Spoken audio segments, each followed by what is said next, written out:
Halo, assalamualaikum. Apa kabar? Semoga semuanya sehat ya. Amin. Sebenarnya aku ambil video ini barengan sama video update sinking funds dan saving challenge aku minggu lalu. Tapi karena kalau disatuin nanti durasinya jadi panjang banget, akhirnya aku putusin buat aku pisah aja uploadnya. Seperti biasa, untuk tabungan rumah aku nggak ambil cash karena biasanya aku langsung top up ke Pegadaian langsung. Tapi untuk kali ini aku nggak nabung untuk rumah karena uang untuk tabungan rumah aku di bulan Maret ini aku pakai untuk mencicil hutang. Dan dengan menambahkan jumlah cicilan hutang ini per Maret 2022 ini, alhamdulillah hutang aku lunas ya teman-teman. Alhamdulillah aku bersyukur banget karena salah satu targetku untuk tahun 2025 ini ternyata bisa tercapai di tahun 2022. Lega banget rasanya kalau hutang sudah lunas karena selama ini kalau ingin membeli sesuatu aku selalu terbayang-bayang sama hutangku. Dan aku mau sharing sedikit pengalaman aku untuk melunasi hutang ini. Karena topik ini adalah topik yang sangat sensitif, aku mau minta maaf sebelumnya kalau mungkin kata-kataku ada yang menyinggung untuk teman-teman semua. Aku nggak bermaksud untuk menggurui, aku hanya ingin berbagi, sharing ke teman-teman semua tentang pengalaman aku dalam melunasi hutang ini. Di awal-awal aku berhutang, aku memang sudah merencanakan untuk membayarnya setiap bulan. Dan alhamdulillah itu bisa terlaksana juga, setiap bulan aku bisa menyisihkan untuk mencicilnya. Tapi beberapa bulan ke depan qadarullah pandemi COVID-19 muncul. Dan ini berimbas juga sama pekerjaan suamiku dan berpengaruh juga sama usaha yang sedang aku jalankan saat itu. Akhirnya setelah aku diskusi sama Pak Suami dan aku menghitung ulang untuk rencana anggaran rumah tangga kita, aku memutuskan untuk berhenti dulu mencicil hutang sampai kondisinya berjalan normal kembali.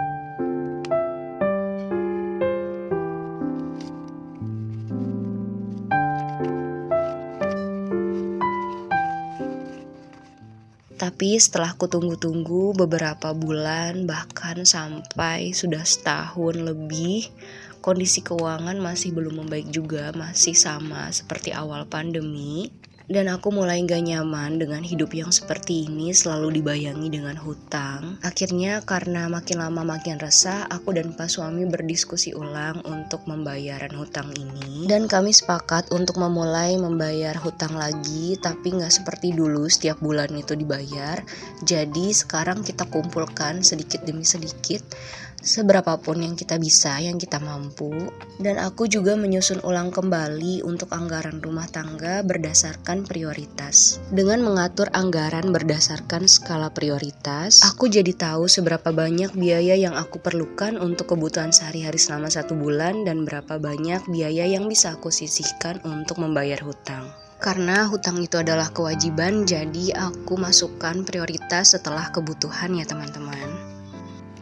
Setelah aku membuat anggaran ulang dan aku hitung-hitung, ternyata kalau hanya mengandalkan gaji Pak Suami mungkin akan lama untuk hutangnya lunas. Dan akhirnya aku minta izin ke Pak Suami untuk mencari penghasilan tambahan lain selain online shop. Dan dari keuntungan usaha ini akan aku pakai juga untuk menambah cicilan hutang. Selain itu, aku dan Pak Suami juga sepakat kalau kita dapat tambahan rejeki seperti lemburan atau tunjangan-tunjangan yang lain, itu kita akan mendahulukan untuk membayar hutang. Aku juga berdoa sama Allah, mudah-mudahan Allah memberikan kelebihan rezeki dan kesempatan aku untuk melunasi hutang-hutangku ini. Mungkin kalau aku pikir-pikir lagi, semua yang aku sudah terapkan ini tidak akan bisa membuat aku melunasi hutang secepat ini ya teman-teman, karena dari hasil usahaku pun itu gak terlalu banyak. Tapi ternyata memang tidak ada yang tidak mungkin buat Allah.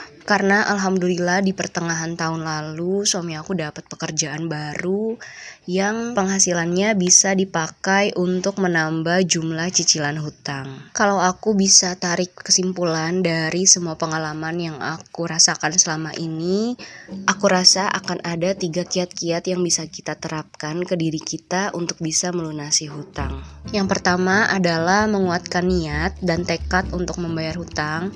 Karena dengan niat dan tekad yang kuat, kita tidak akan mudah tergoda untuk membeli barang-barang yang ternyata memang belum kita butuhkan. Dan uang ini sebenarnya bisa kita pakai untuk melunasi hutang. Dan niat ini juga yang akan membuat kita lebih mudah untuk melangkah ke tahap selanjutnya, yaitu ke trik yang kedua, kita berusaha untuk membayar hutang itu sendiri. Salah satu usaha yang aku lakukan untuk bisa membayar hutang adalah dengan membuat rencana keuangan rumah tangga berdasarkan skala prioritas. Dengan membuat anggaran seperti ini, kita bisa tahu seberapa banyak porsi yang bisa kita gunakan untuk kebutuhan rumah tangga dan seberapa banyak porsi yang sebenarnya bisa kita pakai untuk membayar hutang. Selanjutnya, kalau dirasa penghasilan saat ini belum mencukupi untuk kita bisa membayar hutang, kita bisa mencoba untuk mencari penghasilan tambahan yang lain. Tentunya untuk mendapatkan penghasilan tambahan tidak akan semudah ketika kita memikirkannya ya teman-teman.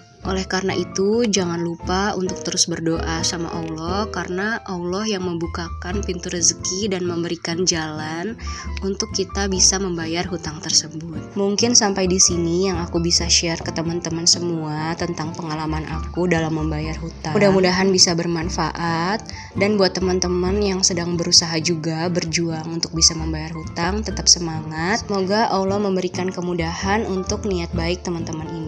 Terima kasih banyak sudah nonton. Sampai jumpa di video selanjutnya ya. Assalamualaikum.